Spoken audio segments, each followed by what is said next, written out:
Welcome back to Celebrity Radio. It's Alex Belfield here at the fabulous Excalibur Casino at Thunder Down Under. If ever I were feeling depressed, now is the time. If ever I were feeling insecure and inadequate, now is the time, as I sit opposite Matt. How are you? I'm well, thanks, mate. How are you? Matty, I've never been more depressed. I feel like tossing myself off a bridge, and I've just sat through the last half of your show. And firstly, congratulations. It is a show, and it has amazing talent, and the girls just love you. It must be fabulous to be you.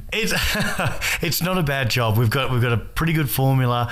We don't take ourselves too seriously. We have a lot of fun on stage, and it seems like the crowd, warm to that. The fact that we're not a bump and grind show that's all about us. We genuinely have a good time up there, and I think the crowd appreciate that. What was amazing, as I came up the escalator, I heard the screaming and I thought, oh God, here we go again. Because when I go in nightclubs now, I'm so old, I say, Mr. DJ, could you turn it down? You know what I mean? Like, it's all too loud. And I could hear the screaming, and as I opened the door, my ears started to bleed. I mean, these girls give it 100%. And what's fascinating, you're not even naked most of the time. No. It's definitely much a stage show, but again, I think the fact that we don't take ourselves too seriously and we bring people up on stage and our MC is so funny and the acts are quite funny and we're having a good time up there, is that allows the crowd then to get into it and allows the women to have just a good night out with their girlfriends. You know, that's what we offer. Girls go out together to have a good time, to bond, and we're just the meeting place. And of course, what a better place to celebrate getting married than on a stage practicing orgasms? Yes, that is part of the show. You're going to scare everybody out there. But yeah, there is a high interactive component to our show, which separates us from other shows on the Strip, is that we bring up quite a few people from the stage and ask them to participate in the proceedings. And it's a memory that could last a lifetime or scar a lifetime. I think so. As I sat there, as I say, I look in the mirror as I'm here and I want to vomit. And I think to myself, what must it be like to be you? I know what it's like to be me. No heads are turning. Does it get tiresome? Is it a lot of work? Because let's face it, this doesn't happen easy, does it? When I go home and have my McDonald's, I don't have to worry. You do have to think ahead. There is that component to it, but I will say this for all the viewers out there, is that, or the listeners out there, is that it's the formula that makes Thunder work. It's not the individual guys. We're definitely not all about look at us, and we're not highly groomed in the sense that we're, that's all we think about. But the formula works in that it's a bunch of, basically blue-collar Australian guys who got together and having a good time. You're being very humble and you're being very nice. Let's stop the nonsense right here. You are not. You are extraordinary men who are at the peak of your fitness. Let's not deny it. Nobody's paying to come and see me take my clothes off, so let's not be humble. You must put a lot of time and effort in, and there must be a regime. How does your day start in terms of food and diet to look like you do? Well, I get up at the crack of noon, and and then from there we do actually pay good attention to it. Our diet. We eat 4 or 5 times a day, and it's a low fat meal, not a low carb, but generally low fat.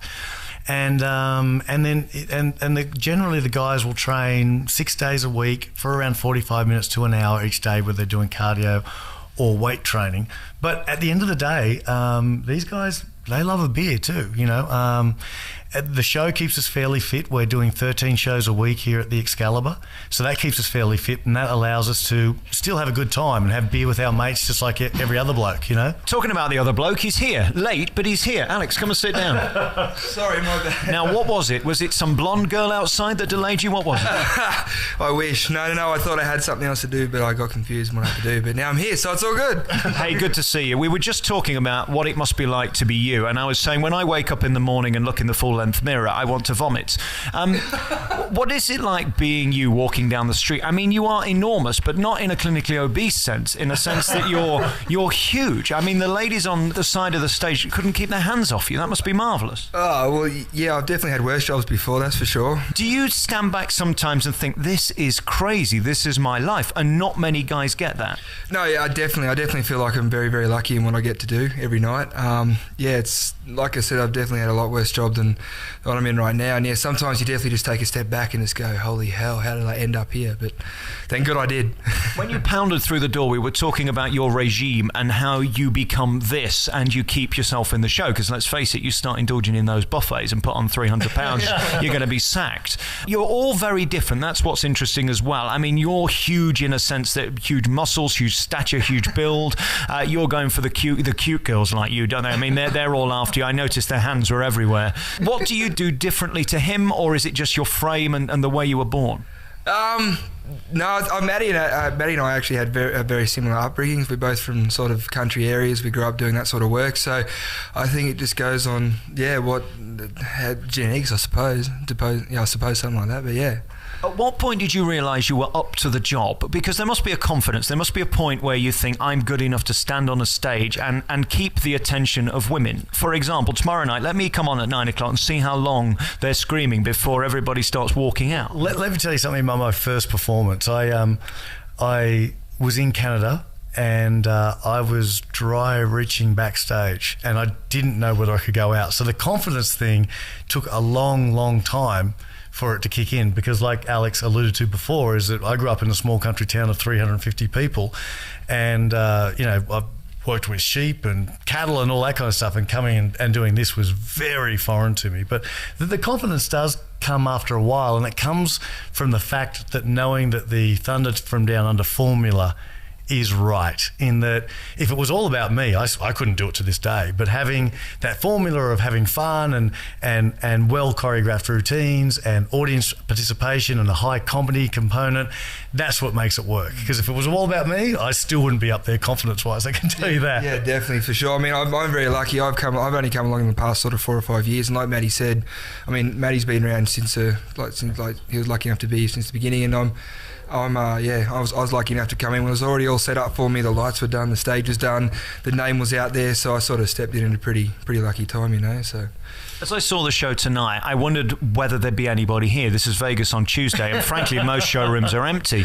It was full. It's extraordinary. And then the energy was great, but then I wondered, what must the energy be like second show Saturday night after they've had a few cocktails? Where on the scale of 1 to 10 did tonight fare in terms of the reaction normally? Did I see an average show, above, beneath? I mean, how crazy does it get? Because they were pretty well behaved. There was the odd wandering hand. Look, to be honest with you, a Vegas crowds, this is going to sound counterintuitive, but they're actually quite tame compared to when we travel around. We did Mexico, and if tonight was on a scale of 1 to 10 compared to Mexico, this would be in the minuses. So, yeah, Vegas is quite tame. As far as a Vegas crowd on a Tuesday night is concerned, this was up there. It was a good 8, a good 8. But on a weekend, it's even busier. And summer in Vegas is typically better than winter in Vegas. But when you travel around to smaller towns, or and this is their one night out, it gets a lot crazier than tonight. It was interesting as well seeing who was in the audience. There were couples, and that surprised me. I wasn't expecting to see any men at all, really, but there are, and there were quite a few in tonight. And then there's age groups. I just sat on this couch and interviewed Franny, who's in her late 70s and still thinks you're all delicious. In fact, she's been here so many times she doesn't even pay anymore to come in. No, she's actually been more times than Alex. Right. That's so true. Which is fascinating, isn't it? That you've got this whole cross sort of genre of people who like it. And I kind of get it now. When you go to a strip show as a guy watching girls, you sort of sit there and watch and clap sort of merrily, and you keep it along. But the energy when the women are watching the guys is something else. And actually, you probably do less, and there's less nudity in this than you would get in the reverse. I mean, our show, we go against the stigma of stripping. We're more of an entertainment type of show. I mean, women want to be entertained. They don't want to just see guys get naked. They want to see comedy. They want to see, like just all from both ends of the spectrum, So, I mean, our show, we have acrobatics. It's fully choreographed routines, So it's just a whole entertainment show. Yeah. It's fascinating because when I get naked, it is comedy. That's the difference, you see. So when you're out there, you come amongst the crowd, and that's interesting because then they can get their hands on you. At what point do you have to get nervous and worry that you're going to lose a limb or maybe another part of your anatomy? Well, it's quite funny is that the longer that you do this, you get a sixth sense where you can almost sense something behind you. But that's what she said. But again. relatively speaking, compared to going to Mexico and stuff where guys would actually come back and have chunks of their anatomy taken off. Wow. One guy had a nipple ring that was pulled out and was bleeding profusely. I mean, it is fairly tame. Yeah, I mean, I actually just came off the tour team. I've just finished about 4 years from touring. Smallest crowd we generally do on tour is about 500, and then here only seats about 400, and the largest show we do is about 5,000. So, and then generally speaking, the higher the numbers there are in the crowd, the crazier they just work themselves up, which is fun for us to a certain point, but then Tell me the secret then. If I'm a girl and I want to be picked on, and let's face it, most do. It seemed like when you said, do you want to come on stage, most put their hands up. What are you looking for? Because you decide who comes and who doesn't. That's right. Well, we're fortunate enough to have the Excalibur Hotel has given us permanent residency, so we've got the same place every night. So in order to make sure that each section of the audience gets equal amounts of attention, every person has their own section. Now, within that section, what we're looking for is someone celebrating something, whether it's a divorce party, a hen's night. Sorry, I think you just said a divorce party. Well, it is Vegas. it's just as common as the hen's parties. Hen's parties, divorce parties, birthday parties, anything that they're celebrating. So if you were a girl and you were coming along to Thunder from Down Under, some sort of sash or tiara or whatever they're called, denoting what you're celebrating will go a long way towards improving your chances of getting picked up on stage. And you do get moisture in this show. There's a lot of water thrown amongst the audience. Yeah. What's all that about? I'd be furious. I tell you, I'd be suing for a new haircut.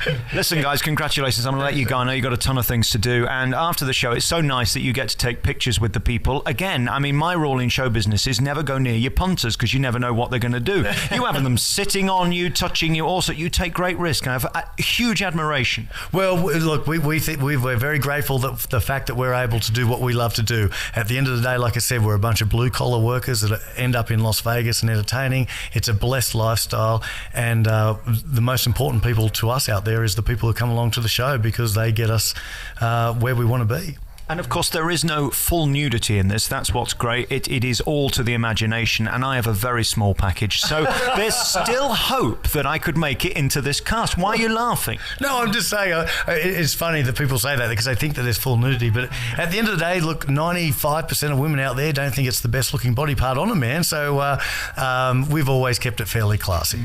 Someone once said mine looks like a button mushroom. I don't know if you've ever seen one of those. I'll leave you with that. Matty, Alex, thank you very much for your time. Thanks, here at Thunder Down Under. It's on at Excalibur here in Las Vegas. And what a show it is. Well done. Thank you. Thanks, Alex. Thank you.